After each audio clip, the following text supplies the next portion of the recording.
For today's video guys, ito pala yung nabili ko na 360 gimbal stabilizer rotating guys.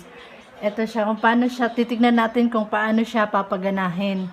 Ayan siya guys, naka-bluetooth ko siya para makakonect siya sa ating gimbal stabilizer. Ayan, naka-on na rin siya. Tapos, ito lang pipindutin natin siya guys, nakapag-download na ako ng Gimbal Show. Ayan, ito yun siya guys. Open natin yung camera. Ayan. And then, pipindutin natin yung phone guys. Ito. At dyan, andyan nakalagay yung mga kamay kung paano mo siya papaganahin ang face tracking. Ayan. Tatry natin siya. Okay. Tapos, ganito gagawin natin siya guys. Ayan. Stop.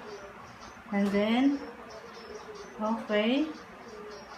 Ayan yung sa mukha natin. Tapos, kung paano siya mag-uumpisang mag-video guys. Ganito lang gagawin mo. Ayan, umpisa na ang kanyang pag-video guys. Ayan. Ito siya guys. Okay, ayan. Susunod na siya sa akin. Kung saan man ako magpunta, yung mukha. Ayan.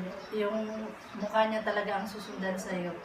Tapos, halimbawa, kung ang content mo ay pagluluto or magla-live ka, ito lang siya guys. Maganda siya nag-gimbal. Ayan. At hindi siya masyadong magalaw pag lalo na pag nag-vlogging ka habang naglalakad or nakakbo ka. Ayan. Susunod talaga siya sa iyo guys. Ayan.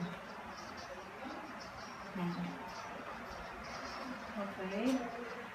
Talagang hahanapin niya yung mukha mo kahit saan ka magpunta. Pag wala na siya makita, ayan, titigil na rin siya. Ayan.